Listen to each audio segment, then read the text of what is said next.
alive. You are watching the Pan-African Daily TV with Dr. Susan Tata.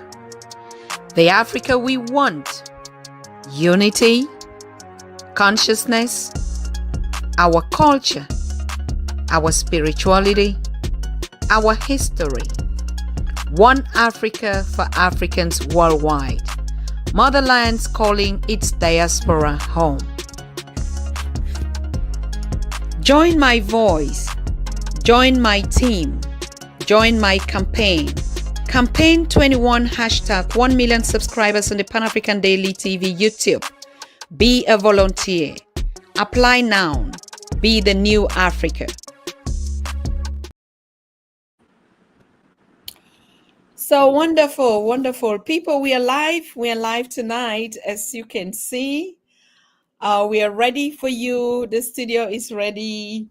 Baba Rabbi is ready. Pan-African Daily TV. We are all ready. And I can see you already jumping in because you heard, the big man behind the scenes is right here. But you know what? When I say behind the scenes, a lot of people were like, hey, Dr. Tata, why are you saying behind the scene? We know him. We know him from ages. I'm like, okay, behind the scenes from Pan-African Daily TV. So please, you're welcome to join us right here as our scholar, our professor, our brother, our big brother. All of us in the movement, we are, we are sisters and brothers. Yes. We are younger, according to our versions. Am I correct, Prof? Yes. Yes, you are. And Madasi, thank you very much. Very, very warm welcome. And I thank you very much. And all of those who are listening to us.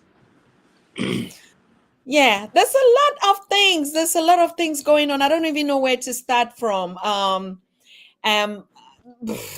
About Ghana, about diaspora, about Africa, about current affairs, about world politics, about indigenous knowledge, about science, about I just don't know where to start from. Like, you are just everywhere, my scholar. I think you would have to start by just telling us the story from whoever, how you started in the revolution, what you've been doing. Of course, we know from the feedback stories, but we want to hear it from your mouth as a scholar. African spirituality, religion on the continent, decolonization, all things, everything that you want us to learn or have to open this conversation with. So I'm very happy to have you here. I introduce you like the man behind the scenes, but I think right now, getting feedbacks from everyone, you're just not actually only behind, you're actually the frontliner. So over to you. Over to you. Thank you very much again, Doc. And I'd like to congratulate you for all the good work that you're doing to connect the African family and to provide information and make it available to us, because so many times we are subjects of misinformation, propaganda, and distortion.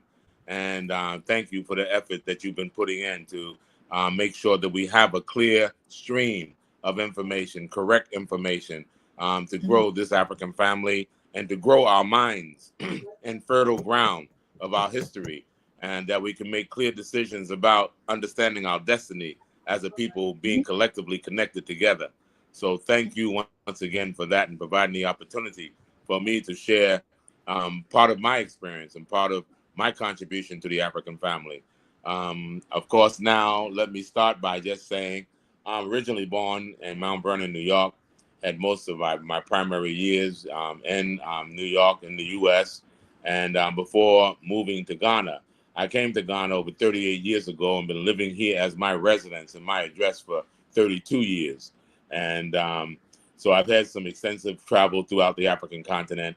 But my main inspiration, let me first give deference to my ancestors, my parents, and my grandparents, who thoroughly rooted me in the consciousness of the love of self and gave me a good consciousness of that.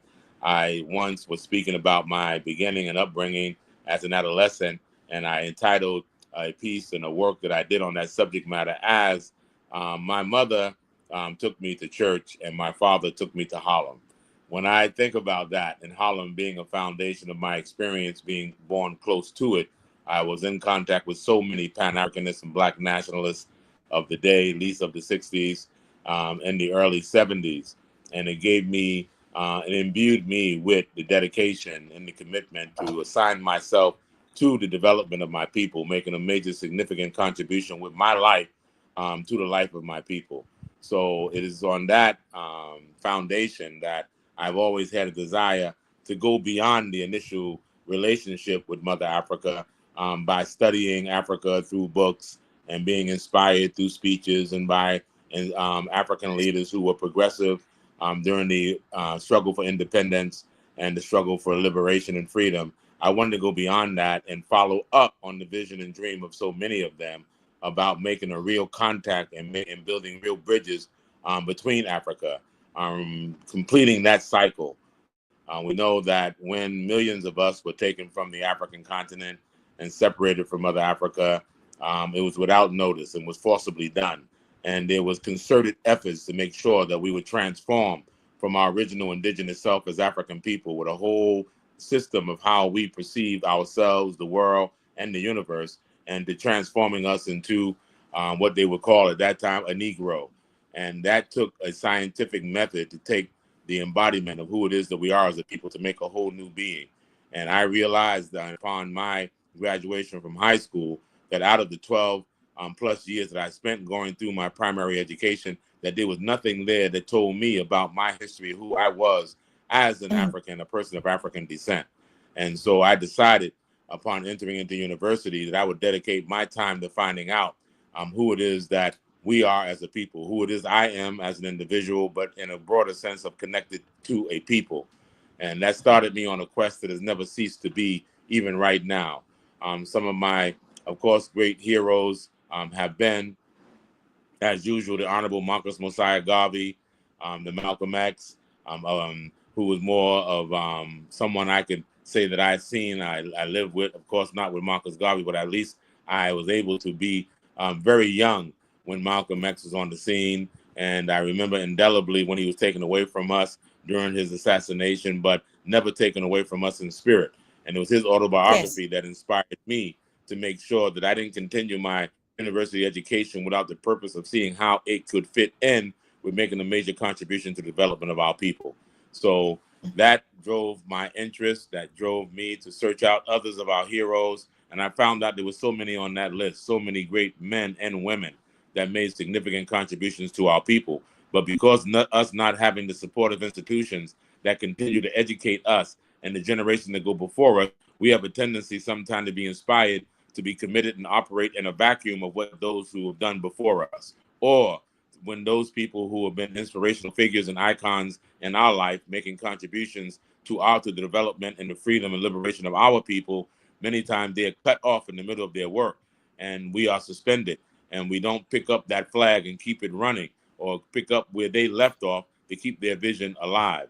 So I felt that the greatest contribution that I could make to an Honorable Marcus Mosiah Garvey, or to a Malcolm X, or to a Martin Luther King, or to a Martin Delaney, or to a Nat Turner, or even a Frederick Douglass, or Fannie Lou Hamer, or Sojourner Truth, or any of our heroes or sheroes, was to continue their work and not to suspend them into the realm of ancestorship as if they're no longer with us, but to bring them alive in our very soul and our being, to continue that journey and to make sure that we also were never cheated by Almighty God. We were never cheated by the ancestors by not having leadership and visionaries and heroes worth worshiping, that we've had our significant amount of endowed individuals who have been sent to us as a people to wake us up, to get us up, and to make us do for self and to be about being on our own journey to take care of our affairs as people who are qualified to take care of those affairs. So I actually moved back to Ghana during the transition of the year between 1993 and 94. My relationship has been since 87. So I tried to make sure that upon my return, having been a part of the activist movement in New York and the United States, that I tried to bring my experience here that I can add to the numbers of those few who would make it that journey in the 80s and the 90s to actually live on the continent and try to be a part of the development of Mother Africa, choosing Ghana as the place. I feel that although the diaspora has made significant contributions and have had relationships with various African nations throughout the last century, since emancipation, we've had movements that tried to connect us back with Liberia. We've had movements that try to connect us back with Ethiopia.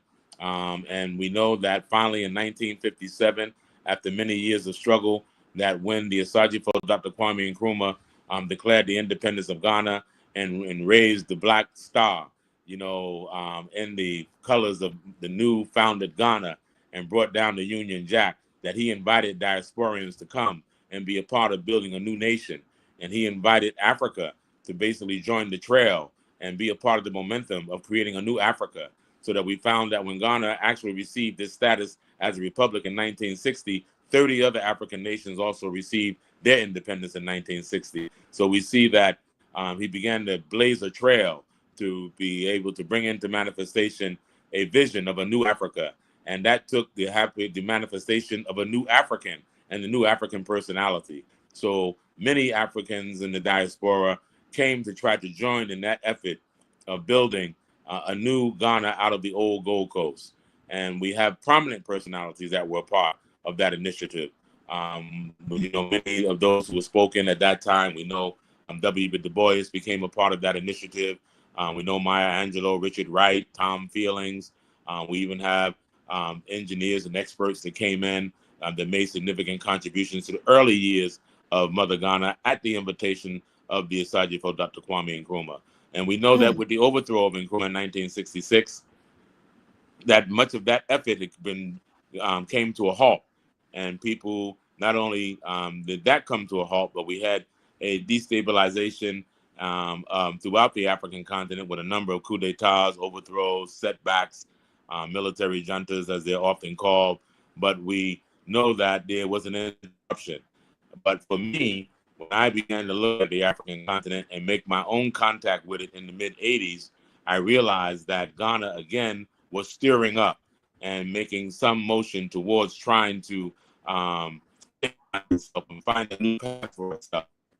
When I realized that they were approaching an era of making a new constitution, what we are now the republic, I actually wanted to be part of that. I wanted to take my struggle from the streets of America around the extension of civil rights and human rights related to protesting in the streets against police brutality and protesting in the streets for better health care, better housing, better jobs. I wanted to take that to another level. Why would we continue to put all of our eggs in one basket, to continue to struggle with a nation that 150 years after emancipation, we found ourselves in the same place, but we've never put that kind of investment in trying to follow our path backwards to come to Africa in order to go forward? What about having the patience with each other as coming back to Africa and finding a space to begin to work from, to dedicate our lives and our energy and our resources towards making a stable place in Africa, our motherland, our native land? So I wanted to basically try something different. It says part of the definition of a madman is when you continue to do the same thing and expect something different. And why would we continue to try to put all of our eggs in one basket? And I use that term because I'm not saying that wherever it is that we as African people, that we should abandon that struggle and everybody come to Africa. But I'm saying that we need to try every alternative and option at our disposal. And we have too many times taken Africa off of the table. And it's not been because of our own assessment of the condition that Africa is in or to receive our contributions and move it forward, but it's been because our minds are still filled with the propaganda that Africa is a worthless continent. And Africa is not worth our investment. And Africa is a lost cause. And I say that because when the people, those of us who hold that analysis of Africa, most often are those of us who don't know Africa. And we know Africa through somebody else's lenses, through somebody else's experience, and not through our own experience. And so while we continue to try to use methods that have proven to not be rewarding, we continue to employ them over and over again, not getting the results that we're seeking. But what we have not done is seeking to be able to establish new relationships with Mother Africa, make ourselves a part of those new efforts, and lend ourselves own mental energy, our spiritual energy, our physical energy, and our resources to be able to correct that which we know Africa has potential to be corrected from, or making a contribution towards the efforts that are already being made, and making sure they're sustainable, and to making sure that we register in to make Africa whole again. And I honestly and truly believe then, and I believe now, that not until Africa's dignity is restored can any African be under the illusion that we can be fully respected as a people, no matter what our capacity is in the world of academia, in the world of civil service, in the worlds of whatever achievement or avenue that we might think of. We can never gain respect as an individual of African descent until Africa is respected. And so therefore we need to focus on how it is that we again achieve Africa's respect and dignity through ourselves as members of the African family, individually appreciating Africa and bringing value to it. So that is a general overview of some of my commitment that I made over the years, without being so specific in terms of the kind of programs. Specifically right now, if I were to mention just a few, I came back and I realized that I am currently the executive director of the Panafest Foundation. Panafest was created in 1992 by Dr. F. Sutherland from a paper that she had written that inspired a Pan-African historical theater festival that would showcase theater and drama presentations that told the story of Africa from African writers, African performers, and African artists. That was later expanded into a Pan-African Festival of Arts and Culture, having multidisciplinary artists come together biannually in Ghana, specifically in Cape Coast and Elmina, in order to be able to celebrate the synergy of African people and tell our story through various art forms. And so the theme concurrently has been throughout the years reuniting the African family for the reemergence of African civilization. So you can see from its inception, we believe that the real objective was to anticipate the reemergence of African civilization. But we realized that that could not happen until we healed the wound and reunited the African family. So we've always been talking about how do we build that bridge and reunite the African family. So since 2000, I have been the executive director.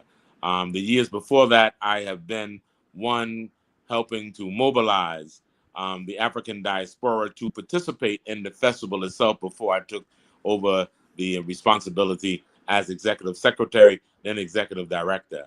And that has been for 33 years now. We've had 16 editions and about to celebrate our 17th edition this year, 2025, from July 23rd to August 2nd, 2025. And so we've had various themes that have always addressed current situations and challenges that we've had as an African family.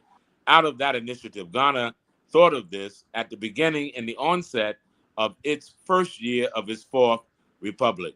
Because in the first year of the fourth republic of Ghana, coming out of an era of military rule, they realized that we didn't have the wide open support of European nations, not the EU, not Britain, not America, not France, because people didn't want to really support a military government. So wisely, the leaders at that time of Ghana realized that we must look to the diaspora as a valuable asset and ally in the reconstruction of our nation and the stability of our nation going forward.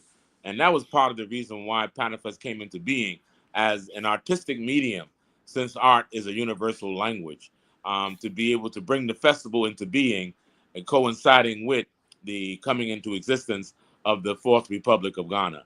And then we fast forward to 1998, when this was embellished upon when Ghana celebrated its first Emancipation Day. And this was as a result of the former president, Flight Lieutenant Jerry John Rawlings, having visited the Caribbean during a time when they were celebrating emancipation in Jamaica and Trinidad and Tobago in 1997. So when he came back, he was so inspired by that he realized that many Africans on the African continent don't have any idea of the experience of Africans in the diaspora outside of what the media sells to them. So it's only two extremes. Either you are super rich, you know, like the Oprah Winfrey's and the Tiger Woods, or you are a gangbanger wearing an orange uniform in a prison, you know. But they don't know the bulk of the experience of African people, those who live every day and struggle every day for African survival and thriving. They don't know our stories. So in that, he wanted to bring back part of another chapter of that experience with the celebration of Emancipation Day. So God has celebrated Emancipation Day since 1998. And during that first Emancipation Day, they brought in the ancestral remains from the African burial ground in New York, as well as an ancestor from Jamaica called Crystal. So we had one formerly enslaved male African from the U.S. African burial ground down near Wall Street, and we had one woman, female, formerly enslaved ancestor from Jamaica named Crystal. And that is a story in and of itself. Although President Rollins had an image and a desire to make the festival happen, the logistics of how it happened is it probably would take its own program. The difficulty and the challenges we had getting the remains, especially those out of the United States, was not the desire of the United States government to allow those remains to come.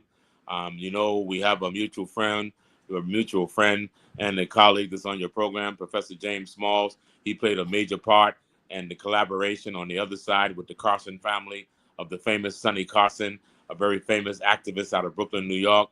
Peace and blessings be upon him, whose great uncle actually happened to be the Samuel Carson that was buried at the African burial ground.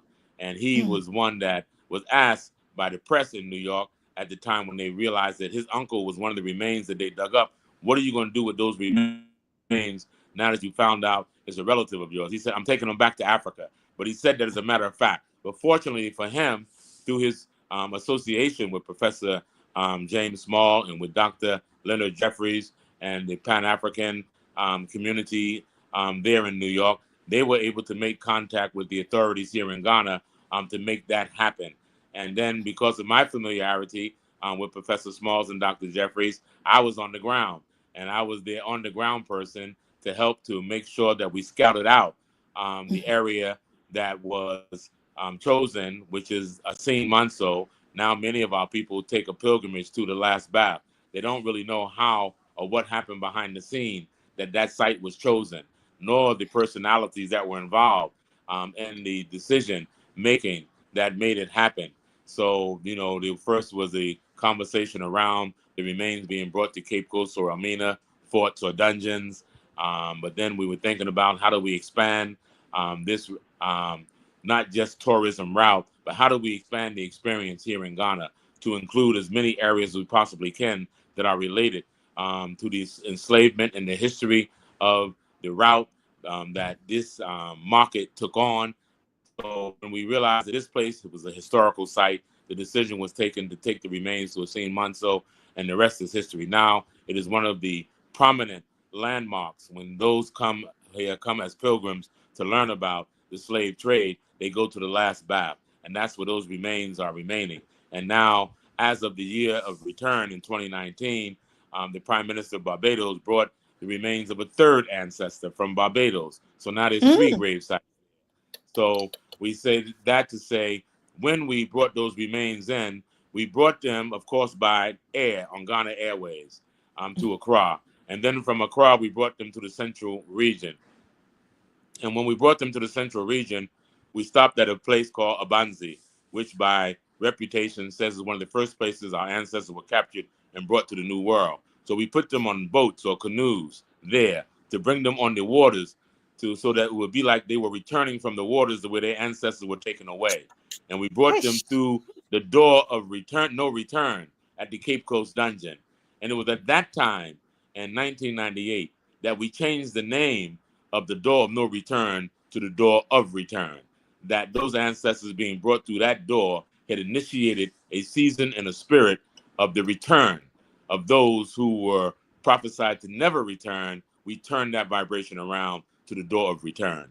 And so that we would be able to change the spirit around to invite hundreds of thousands of ancestors that were taken away to come back to Ghana as a symbolic gate of return. And so I've been a part of that committee since its inception. part of the National Planning Committee since its inception, planning every year. One of the biggest events during the Emancipation Day celebration that is celebrated every August 1st here is Reverential Night.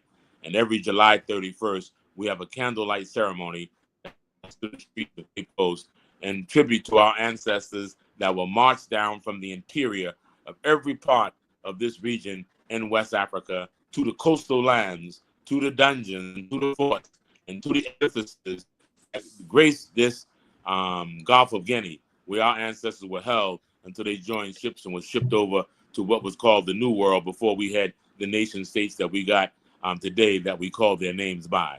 So it is from there that Ghana continued to build this momentum and this relationship with trying to engage the diaspora, let them know that they had a motherland, let them know that there was an African nation that anticipated their return, that they had a right to return, so that that momentum continued to grow till in 2007, there was another initiative that was introduced. That initiative was short-lived, but nonetheless, it went far in its marketing at the time, and that was called the Joseph Project. And that project was conceived upon the idea of the biblical narrative that Africans in the diaspora were sold into the diaspora by their own family, and then through no means of their own found themselves in strange lands, but there made the best out of that and rose to a position of prominence. And in many of those positions of prominence and resourceful positions were in a position to help their motherland, Mother Africa, and their family that was still left at home. So they used the metaphor of Joseph and his brethren and this old story of Egypt in the Bible in the book of Genesis to relate that to Africans in the diaspora with Africans on the continent. But again, as I said, that was short-lived as more or less an idea that came in a political dispensation. And as soon as that political dispensation ended, so did the idea. But the momentum of Africans in the diaspora coming to Ghana and choosing Ghana to come into still yet remained alive.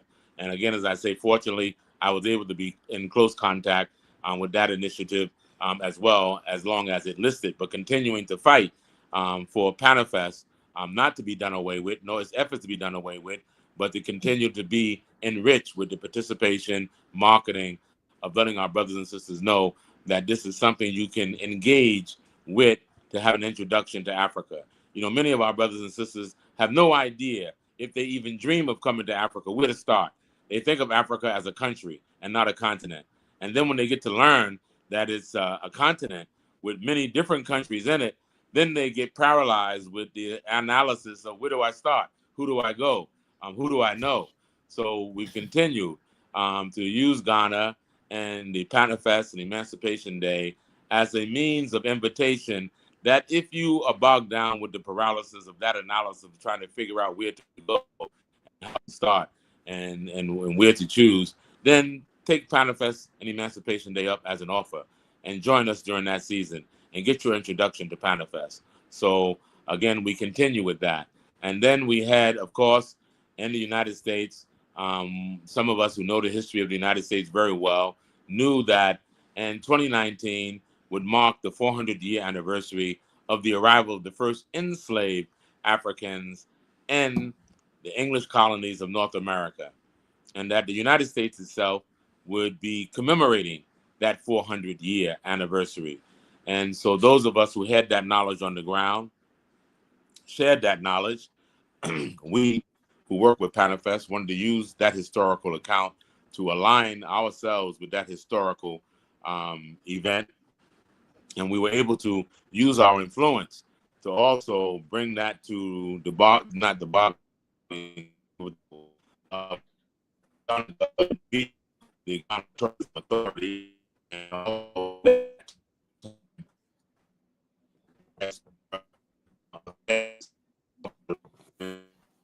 introduced and based in Ghana. So we thought of how we can package the whole year of 2019 as a commemorative year rather than just promoting events like Panafest and Emancipation Day or Black History Month.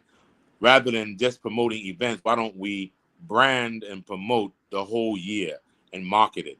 And so this idea was accepted overwhelmingly by the government of Ghana, So we named the year of return, and then we branded it, and then we marketed it. And we went to the United States in 2018 to Washington, D.C. at the National Press Club, specifically to try to meet with members of the Congressional Black Caucus to sensitize them to the idea and to use that opportunity to invite members of their constituency of African descent to choose the year of 2019 to visit Ghana and to come to Ghana to visit it was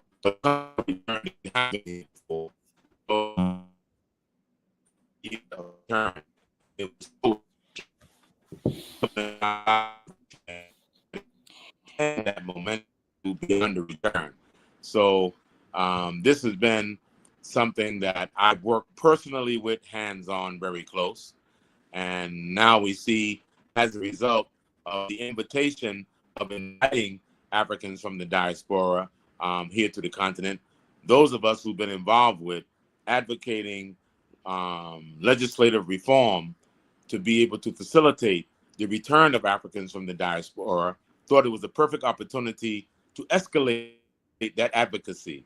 And what I mean by that, for years, since the time that I returned to Africa personally, it was with the anticipation that we would have dual citizenship laws put into place. And so the first constitution in 1992 did not provide for dual citizenship in Ghana's constitution for Ghanaians who had left Ghana, or for the historic diaspora who were left here by virtue of the North Atlantic slave trade. So we had to go into motion to advocate for the constitutional reform so that the Constitution would be able to facilitate accepting dual citizenship as a legal standing. So somewhere around 1998-99, that amendment was made to the Constitution. And when that amendment was made, we see there was a such thing as the right of return had come into being for Africans who are of African descent, but had no Ghanaian parents or grandparents. And some of us were a little disappointed because we felt that we were advocating for the right of return and dual citizenship, a two-phase component. The right of return we felt was based upon every African of African descent had the moral right to see Africa as their homeland and had the moral right to return back to Africa, the nation of their choice. But that being established, every African nation had the responsibility of being able to put into place what is the process for acquiring your citizenship restoration. Citizenship restoration, because no African denounced their citizenship when they were being captured and taken away from Africa. Nobody. It was that citizenship was taken from us, or the choice of citizenship was taken from us. So at no time did we denounce it. This is what brought about the strong debate in the United States Congress in particular when the Emancipation Proclamation was signed, the Civil War was fought, and Africans were so-called freed in the Americas. We had no status because technically we weren't citizens of the United States of America. And technically it had been assumed that we didn't have any citizenship in the new arrangement of Africa and their new boundaries and new definition of nation states. So it was a dilemma. So in fact, Africans, millions of us, never surrendered that citizenship. So we felt that should be a declaration from the level of the AU, the African Union, that every African of African descent had the right to return. And then each nation should lay out what that looked like in terms of individuals taking advantage of that moral right. What did that look like logistically and mechanically to take up citizenship in a Pacific nation? So that advocacy continued. And unfortunately, we didn't have until Panafest. We had starting with a new table discussion with the EU, along with Diaspora African Forum, as it is called, that was given the status of an embassy through the AU in 2007, which was a major step because we've never had that before, the designation of an ambassador to represent the diaspora specifically. But through the advocacy in 2013, we had Rita Marley, the widow of Bob Marley, was given her Ghanaian citizenship through those efforts as a sign of saying, we hear you, we're going to do this bestowal of citizenship, but we're doing it in mass.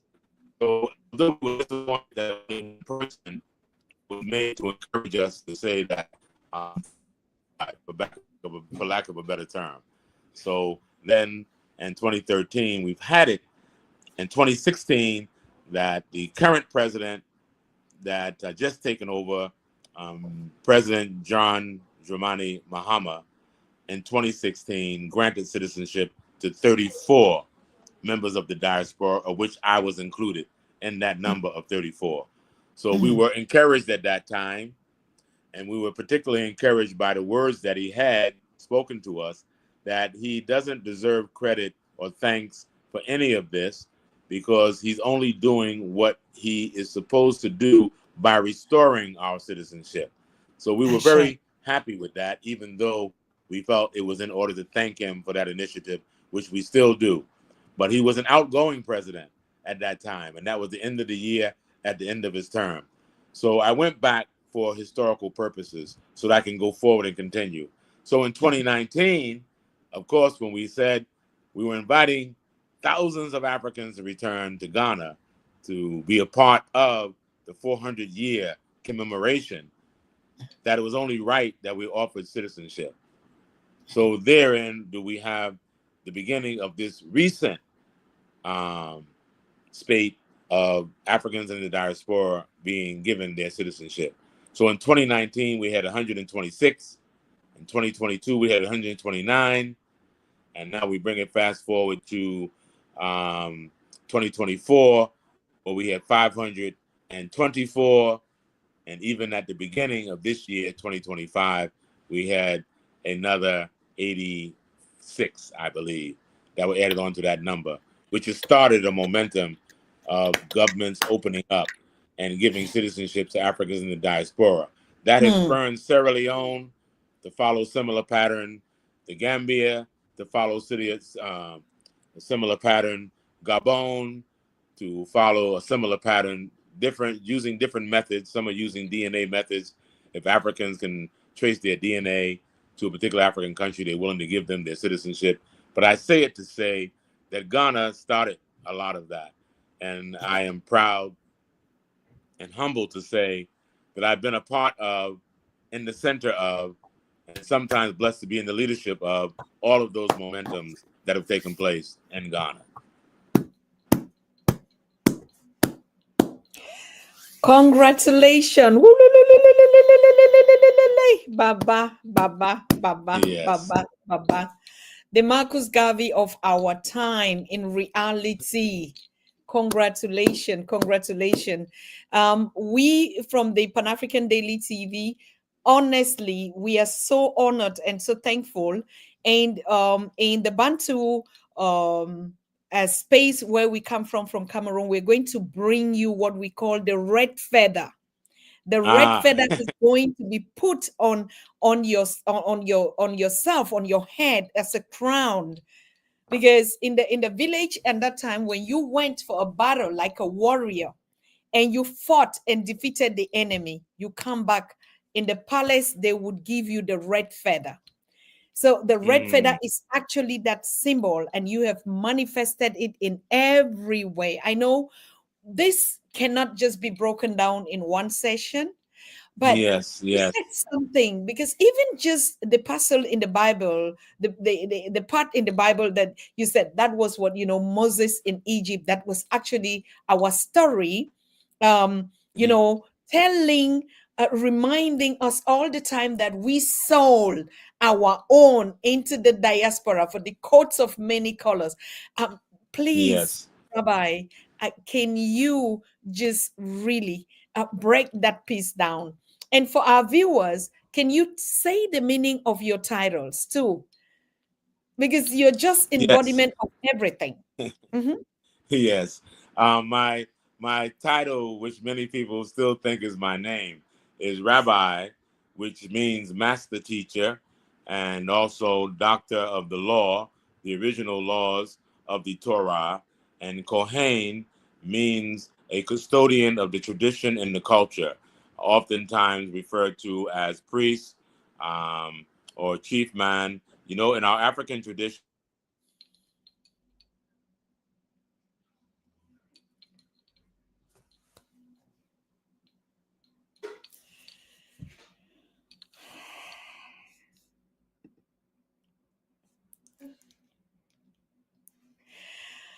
He's going to be back. He's going to be back. He's going to be back. He's going to be back. Just don't change. Just begin to say he's going to be back.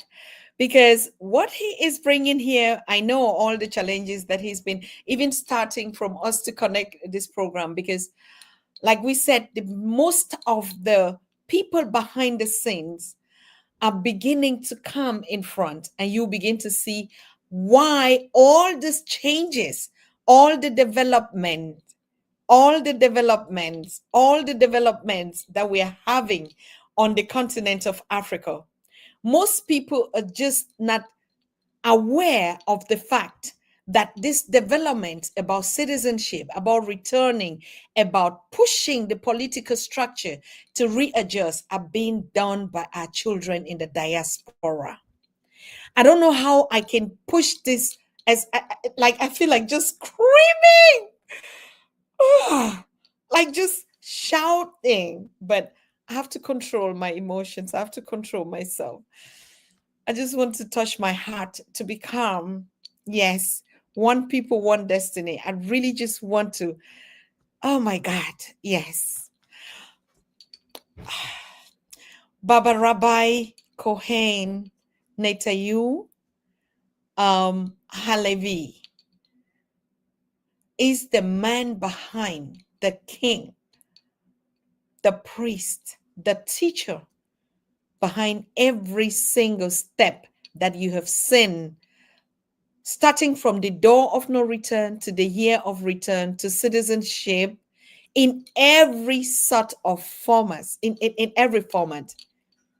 He has been one of the pioneers of everything that we see in Ghana today as really the number one destination.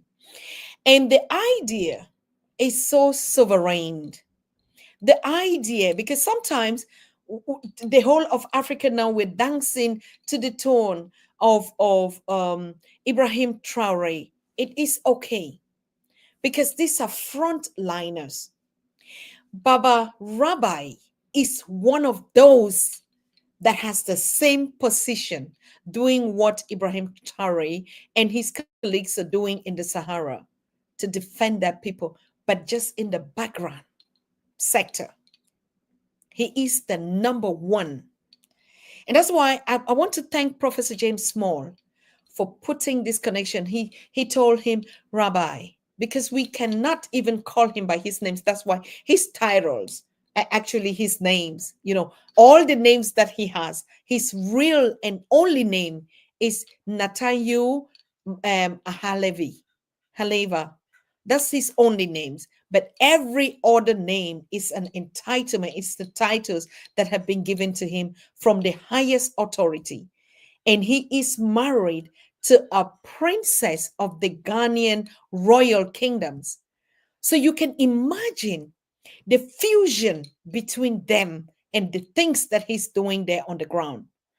But like really unraveling all the stuff. And the template that they have put there in Ghana, in the Gold Coast, the template that is there is the template that is now going from countries to country. I know it from my country, Cameroon. There was just a discussion last week about the restoration of Bimbia slave trade destination in Bimbia. And the people of Bimbia were saying, we would have to own it because we went through all the process. Our ancestors did that, our chiefs. So we cannot get any other person to come and tell us how we have to welcome back our siblings, because most of them were our indigenous brothers and sisters, because Bimbia was actually the port, or what Ghana is calling today the door of no return. But you see, the government of Cameroon is just profiting from the template of Ghana. The government of Gabon, the government of Sierra Leone, all the governments are just using the template that have been put down by Baba Rabbi and the other colleagues. Like he told you, he is been on the ground for 38 years. You know, why is it very important that the ancestors are beginning to unveil, to unmask the real revolutionaries, the real Pan-Africanists? Because a lot of people, when they just travel to Ghana, shoot a video, they come back and start talking too much. How they're doing this, how they're doing this. The real people in the background is the time. This is the time that our ancestors are unveiling the mask of who is who. We can copy each other. We can do things the way we used to do. But one thing about us African people that we have inherited is the possibility to not give credit to where it belongs. And that's why the copyright came. I mean, just acknowledgement. We know a lot of people that are speaking the language of Professor James Small. We know a lot of people that are doing presentations from Baba Rabbi, from Dr. Leonard Jefferson, from Dr. Henry Clark, from all. But they never give credit to the ancestors who are behind the scenes. You heard what the professor said, like bring in the remains from the diaspora as a symbol to open, for these ancestors to open the gate, to open the door of a year of return, no return. Imagine just the fact that we used to call it a door of no return. I mean, just the symbolic aspect, just the moral, just the damage in our mentality. To call a door of no return means we have initially closed the doors to our people, to our siblings, to our elders, to the intelligence of the continent that was stolen away. That was what happened.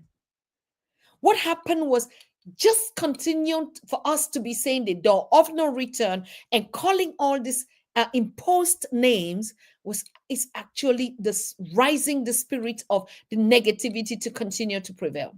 And the body and the movement and the individuals that sat together and said, it was the door of no return. But now that we're bringing our ancestor, even though he came by flight because they were not given the privileges to be transported. I said transported because they were termed cargoes. We do know it. They were termed cargoes, products. That's how they labeled it. And the ship that was carrying them, we all know what the name of that ship was called. Jesus was the name of the ship that transported the enslaved people of Africa. So when we talk about decolonization, just names and symbols and what they represent in the history of Africans, it's a lot of damage. Just understanding the name of the labels that were used is already too much damage. So they had to perform the rite of return. And the rituals that was done with his ancestors at the river, to take him to the river, put him on the ship, and that he would come back in the boat. And that's how they unveiled the door of return. Who on earth would have known that? Who on earth would have even given credit? Who on earth would have even known who did this? It's the same thing like Professor James. Professor James had been going to Ghana since 40 years, and Professor Dr. Leonard Jefferson. They have been doing it like we go once and we come back and we celebrate. It's a good thing to go. But we are saying ownership of the work that has been put in the background. If it is not of Pan-African Daily TV, we would not have known all these ancestors because they were not the type to be seen on the media. They were not interested to be branded like Pan-African entrepreneurs. They had no interest, no concern that their name should be out there as frontliners. As a matter of fact, Professor James said the first time that he came on Pan-African Daily and did a show. And in the next 30 minutes, that show hit more than 64 million viewers. He was shocked. He was shocked because, like, how on earth could he reach this number of people in this small time? Because, of course, your ancestors always roll back your paycheck. And when they will roll the red carpet in front of you, you'll not be able to contain all the investments that you have been doing as a sacrifice, that they will roll it as a carpet in front of you. So most often we always say, oh, Pan-Africanists die poor, or people that are charity people, or they are non-profit people, or they are this, is because they are not business people. I can tell you today, from my experience, from the experience of every other person that I know that has been in the profit for serving their people diligently in any format, whether you're just doing an event that elevates the heritage of the people, you are barely just planting those seeds. Those are your ancestors collect your investment, they collect your pay, and they keep it. At the right time, they're going to roll down that carpet for you, to celebrate you, to be celebrated. And this is exactly what we're seeing today. This is exactly what is manifesting today. A lot of all the people, exactly like, Face Mark is saying, our sister, a lot of all these people that have been behind the scene, it is the time that our ancestors are going to be repaying them back. The red carpet, the ones that were not seen as Hollywood celebrities, as superstars, as getting awards and everything in the background. Like he said, in Africa in those days, even for the continent to recognize its children, you had to be an Oprah Winfrey. Okay, you had to be a Tiger Woods.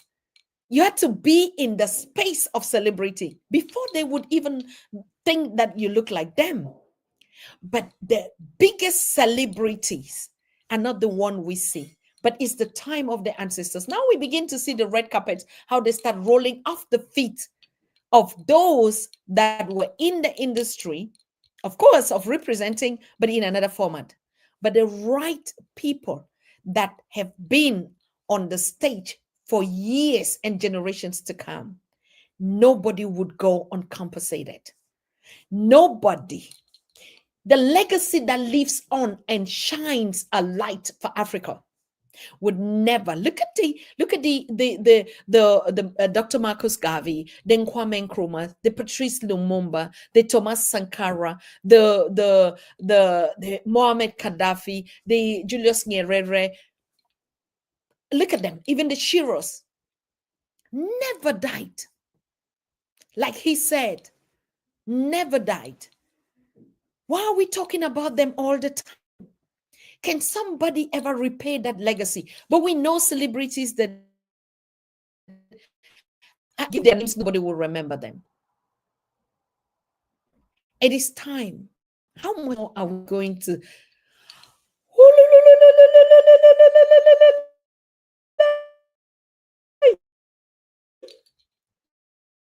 Even when the trumpet would be sounded, please listen to the trumpet that would be sounded. You would understand this is the time.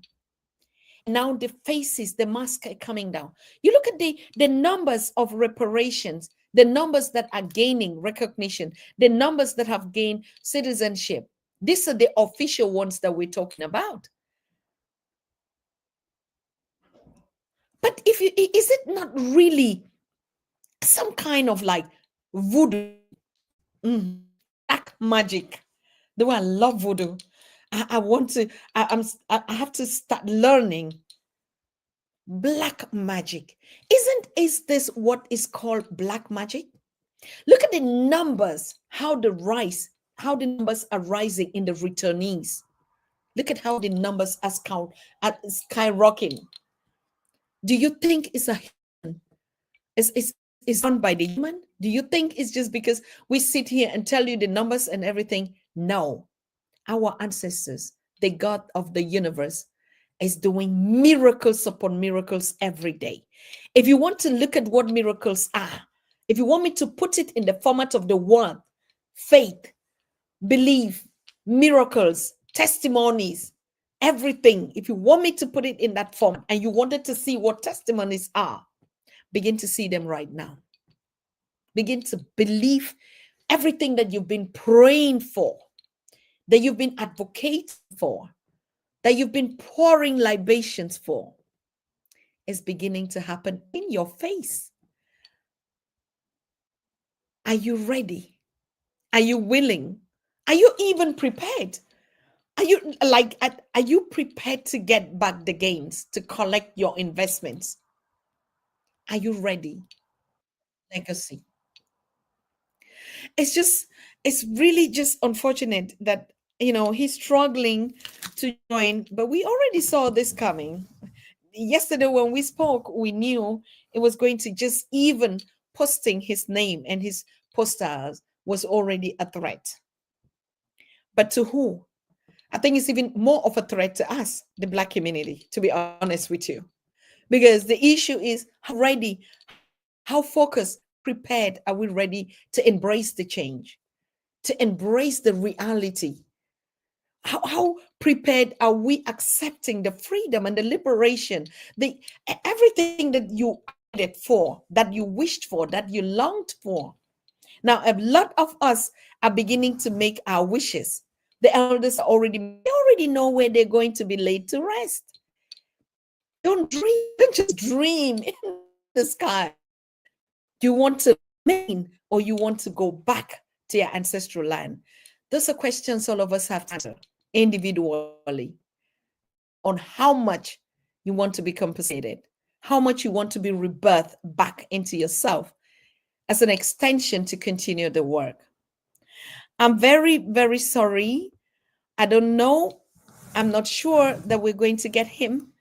He's struggling, kicking out. I'm very sad that particularly even Ghana is out of power right there. So it's not only about threats, it's also about, the situation in which we live in, the country where he's streaming live from Accra. And the newly elected president resetting a lot of stuff. So we would enjoy Ghana. It's a matter of time. It's the cost of gold. All right. When you heard in the Bible, the streets, the place that are paved with gold, all the streets, why did you think that was going to happen? It is in the coast of gold, Ghana, Congo, all the streets, all the West African countries and African countries that are flourishing with untapped minerals, what we call minerals today. Okay. So I would like to end up here and to thank you guys for joining. And of course, he will be back. Not today, but it's just the beginning of phase. Remember, I taught you the African traditional setup of phase. So today, they gave you just a little bit, just a show face. When they unmask the which are special authorities in the village, they don't just come out again. They have to do that cleansing, to be able to reinstall them. So yes, it's just a small foretaste for you to see why the cameras were blurry. Of course, that's the process. When as we say, when you know who you are, your spiritual, you know exactly the signs, the symbols, even the framing, even the blending, you understand what it's all about. Okay, so yes, he's going to be live. He's already joined the Scholars on Pan-African Daily TV, and a lot is going to come. You saw the quote. This is the year of unveiling and bringing truth, full stories, shocks, things that actually would blow off our mind, that will begin to think, is this really happening? So it's a process of mind preparation for us too, to be able to accommodate what is coming. Just imagine if we were to wake up today and everything just happened the way we're speaking about, no more wars in the country. And even that process needs a lot of preparation. Um, the healing is not even just because of the damages that we've gone through, but healing also comes when something comes like a shock. So you get into the shock mode. So to be able to reverse this process takes time. But the good news is, welcome to the beautiful space in your heart where Africa shines a light into you to be a light for every person. And you know, Mother Africa, call it anything, Mother Africa does it her own way and in her own format. Like Professor PLO said, there's nobody that has the monopoly of knowledge of what God can do. Nobody says, I know it all. I know it my own way. All of us understand that the way that Mother Africa, Mother Nature, Mother Universe would do the things he's supposed to do is not even about the how much time that we sit to thank and pray and do this. It's going to happen with or without us, with or without our engagement. All our platforms we've been, the little drops that we drop always have made an ocean. It has never been a collective body that just came and everybody swam with it. So we look forward and we thank you so very much. I just want to make real some quick dates and some announcements of some upcoming programs that that we should be paying our attention. He talked about the Panafest. The Panafest is the Pan-African festival in Ghana. Actually, the Emancipation Day is one of the projects, Ancestral project, we call it, and the Panafest also that was initiated by them. And so we have the dates July and August. But then we have the Panafest, the Umoja Fest in Germany that we started also a long time ago. I mean, I've been telling you about it, where we all come from, where our histories come from, where all of us have been serving in our own directions, in our own sectors. And this fest also has been confirmed today. And we shall be hosting this Umoja Africa Festival in Tübingen, Germany, and particularly in the month of June. And setting our records straight, Panafest is going to collaborate with Africa Festival Tübingen in terms of programming, conferences, like conversations that we're supposed to hold. Now, we still don't know whether it's going to be a virtual. The conferences are also going to be connected virtually, but as the planning goes, we'll inform you about what is going to happen. Why? Because he said something that is key, and that is what we have to follow.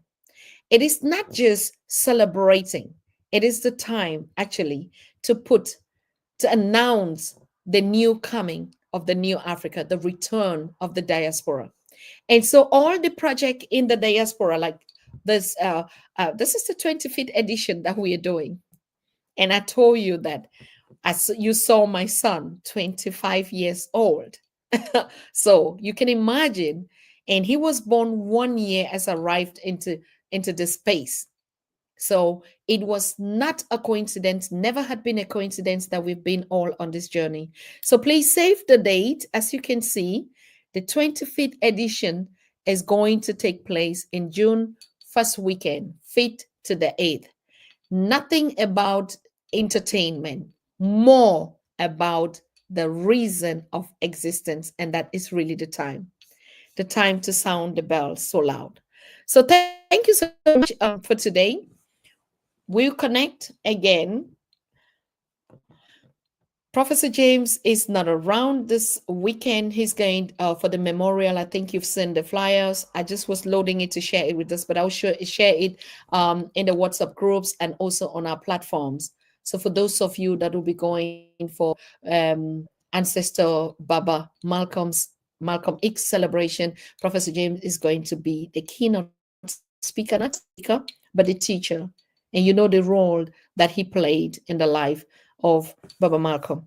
So yes, that information, we're going to share it with you. The time is now. Yes, we're going to share it with you, and different upcoming programs. I think there will be a lot of shift in the virtual events that we're supposed to do, and also the face-to-face events that we're supposed to do.